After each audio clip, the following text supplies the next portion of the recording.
One lesson that we can draw from the season of Advent is the difficult discipline of waiting.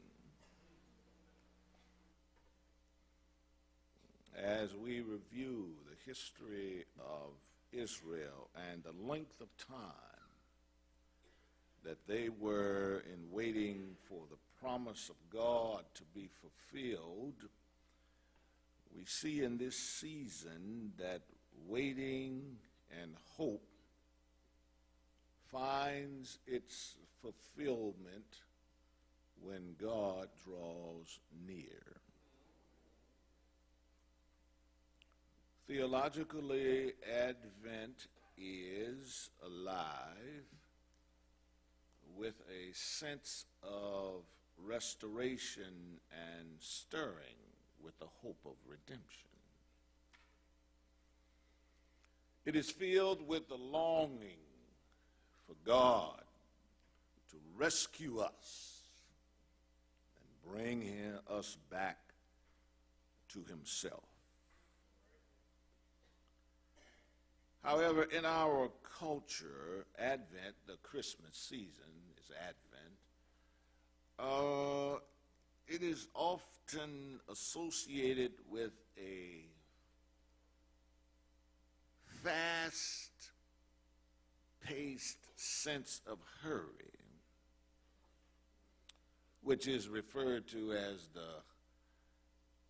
the holiday rush. And because of society's fast pace in this season,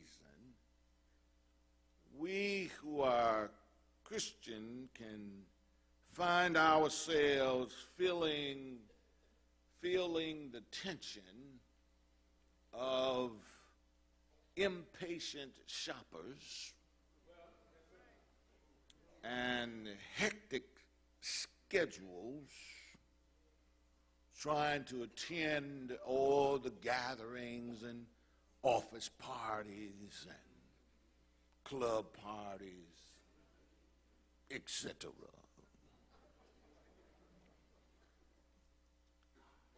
We find ourselves caught up, even unintentionally, in the malaise of the rush, as well as the pressure to participate in the secular practices of the season. However, as Christians, we can choose to exhibit and embrace the true spirit of Advent, which is countercultural. And we do that by demonstrating intentional patience amid the rush. Others can rush, but we can wait. Most of us can wait. Some of us can wait.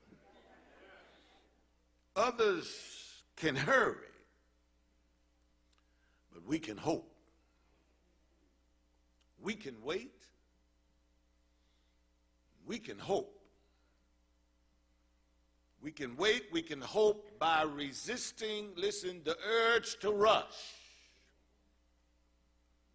We can resist the urge to rush ahead to the manger.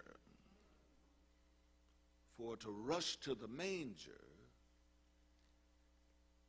is to bypass the pageantry of God's love for mankind as he breaks into human history for the purpose of redeeming humanity back to himself through his gift to humanity, his son, Jesus Christ. And although tempted, we can delay our beeline to the manger and enter into the story of Israel and share in their longing for a Savior. The promise of the Savior had been made in the Genesis. God's dealings with the patriarchs and the prophets were signposts pointing to a time in the future when Shiloh would come. And as we read the narratives of God's dealings with Israel, time after time there were glimpses. There were glimpses of the promise to be fulfilled, but generation after generation failed to see the fulfillment of that promise in their lifetime, and they died with a living hope. Even the intertestamental period of 400 years, that period between the last word of Malachi and the pronouncement in this text, there had been silence from heaven. 400 years. No prophetic voice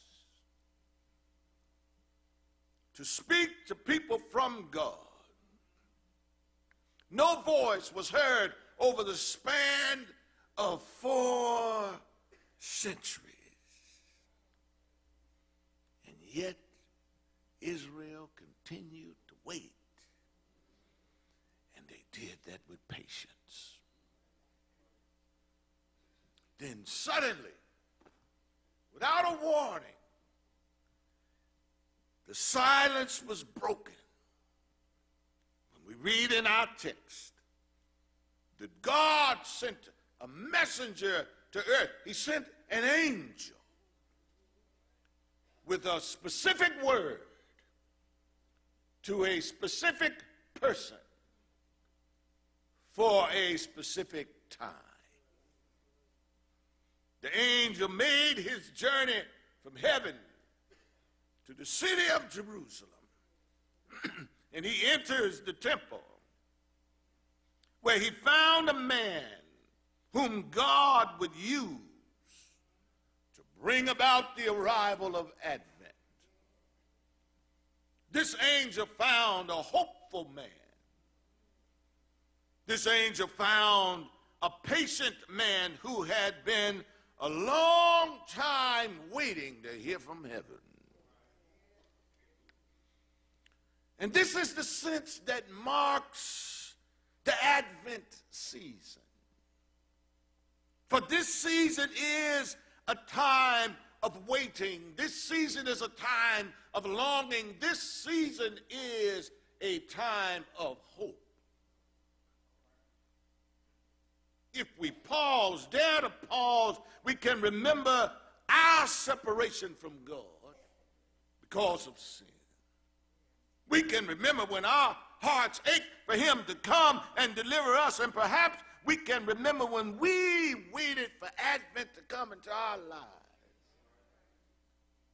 For us to experience the coming of Christ in our lives, our own Advent. If we pause, we can recall the spirit of Advent. We can forego the rush to the manger and enter into the ancient longing with Israel. We can look for the arrival of the promised Messiah like Zechariah and Elizabeth as their hope waned in the stifling silence of God. The resounding questions undoubtedly in their minds were, would it ever happen? Would this hope of ours ever become reality?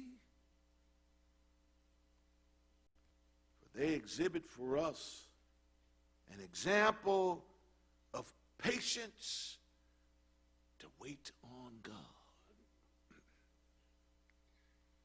A long time coming, yes, but wait. no hope in sight, but wait. All these things are against me, yes, but wait. Advent is a season of waiting. Now, in the story of Zechariah and Elizabeth, we find a microcosm of the larger narrative of Israel. And truly, it's the story of all of creation. For theirs, Zechariah and Elizabeth, is a story marked by waiting and hoping. For years, they had longed to have children, but had come to terms with the harsh reality that their eyes would never see the fulfillment of this hope, and their hearts would never experience the joy of this longing. They were exiled in the desert of waiting. And they thought they would never see the promise. And it goes without saying that that must have been very difficult for them to bear, hoping and waiting and praying with no sign from God even being attuned to their hopes and prayers. Yet they continued to be faithful. Did you hear what I just said? With no sign of God even being attuned to their prayers, yet they remained faithful.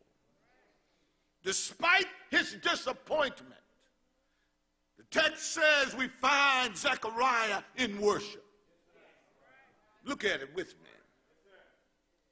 He did not let his heartbreak become bitterness toward God. He didn't allow his disappointment to disconnect him from God.